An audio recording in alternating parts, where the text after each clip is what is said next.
और वचन चाहे फीके पड़ जाएं, पर संत वचन पत्थर की लीका है। आज मैया को यानी वचन दिया, मैया करके अपने उसी झोपड़ी में रह रहे। जब झोपड़ी में रहने लगी हैं तो बहुत समय बीता। एक दिन की बात है परिश महाराज के राजा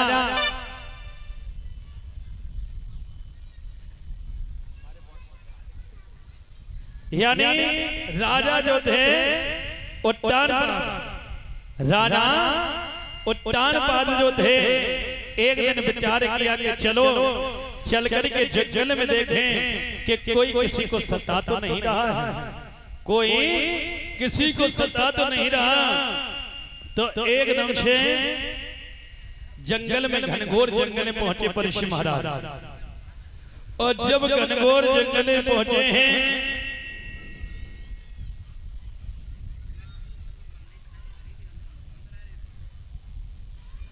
जब घनघोर जंगल में पहुंचे तो वहां पर देखा कि कोई तो नजर नहीं आया। और जब नजर नहीं आया तो लौट कर के शाम को घर पर आ जाते हैं। और घर पर जैसे लौट के आए, रात का समय हो गया, तो सुनीति ने, जो सुरुचि रानी थी ना, उसने गेट को बंद कर लिया। और जैसे गेट को बंद किया तो एकदम से आवाज भी लगाई, रानी ओ रानी। लेकिन वो बेधड़क सो रही। जब सो रही थी बेधड़क तो एकदम से विचार आया कि चलो आज बड़ी रानी से मिलने का बहुत अच्छा समय है। घोड़े पर सवार हुए उसी झोपड़ी के पास में गए। झोपड़ी का फाटक खटखटाया, रानी ओ बड़ी रानी। अब मैया वो सो रही है गम की मारी।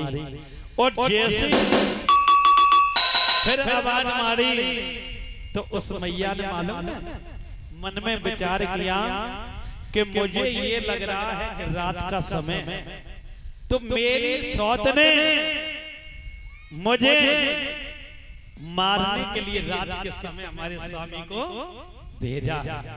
विचार कर रही हैं और जाकर के आज एकदम से जैसे झोपड़ी के फाटक को खोला, स्वामी जी को देखा।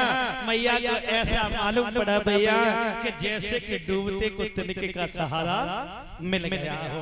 मैया ने कहा कि स्वामी जी आप इतने निठुर बन गए जो कि मुझे आधी रात के समय मारने के लिए चले आए।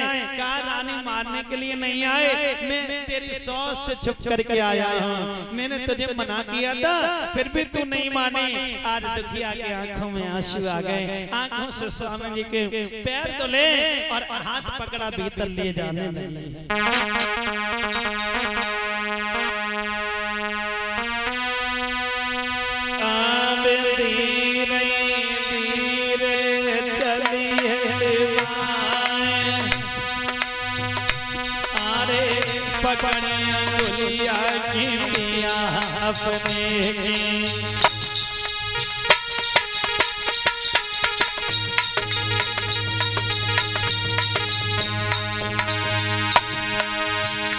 आज उस दुखिया ने अपने स्वामी का हाथ पकड़ा लेकर के जा रही है।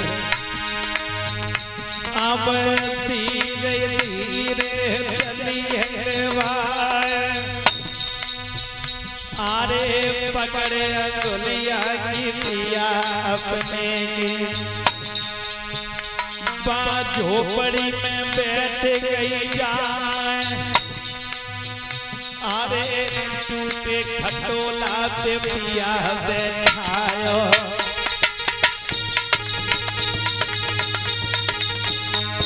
मालूम है परिश महाराज, उस दुखिया ने अपने पति के लिए जो टूटा खटोला था ना, जिस पर वो लेटा करती थी, वही बिठा दिया और स्वामी जी को लेटा दिया है। अब धीरे धीरे दबाए रही है पाँव। अरे पर गई कि बाहर जाके आज भैया जब पैरों को दबा दे, राजा की हिलकी भर गई और नौकर कहने लगे अब रानी से कई समझाए, अरे सारी रात मैंने तो समझायो।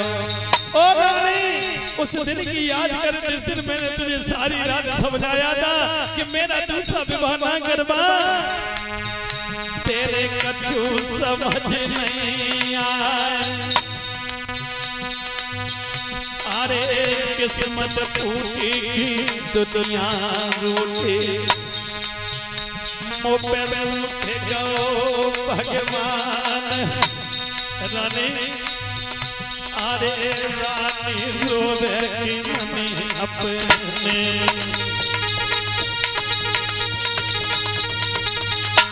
आज राजा कहने लगे मैंने उस रात तुझे बहुत समझाया, लेकिन तेरे एक भी बात समझ में नहीं आई। मैंने बहुत मना किया, लेकिन तूने जिद डाल करके दूसरा विवाह करवा दिया। अरे मेरा सभी ने साथ छोड़ दिया, लेकिन मुझसे परमात्मा भी रूठ गया है। आज एकदम से राजा करके कहने लगे रानी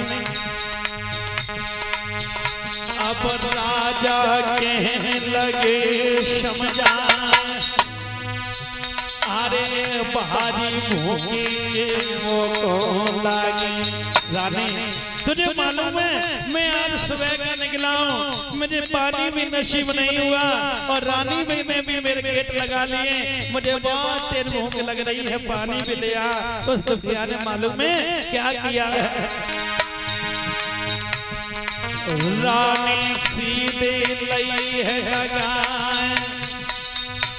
अरे एक जो रोटी रखी थी, पाँव पे नाम के रख लो सवाल। अरे अपने राजा को रोटी पकड़ाई,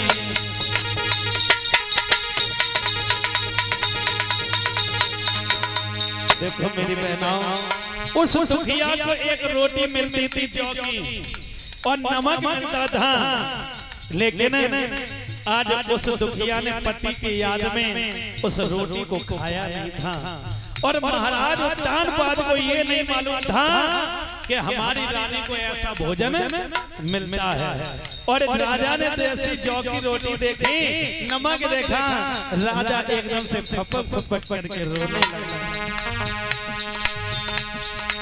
पाँव पे नमक रख लो सवाल, अरे जौ की रोटी के भूप ने खाई,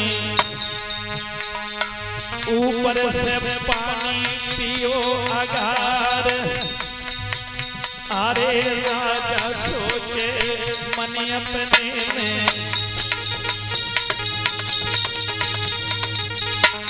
मेरे भैया आज जैसे जौ की रोटी खाई है, ऊपर से पानी पी लिया, कहने लगा राजा भी रोने लगा, रानी भी रोने लगी, क्योंकि बताया भी है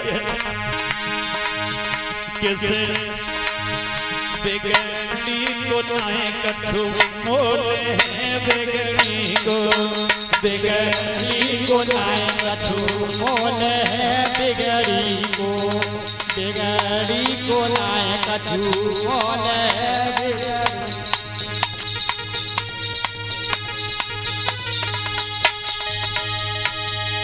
आज मेरे भैया वही जौ की रोटी बड़े शौक से खाई है और राजा कहने लगे रानी तुझे ये भोजन मिलता है,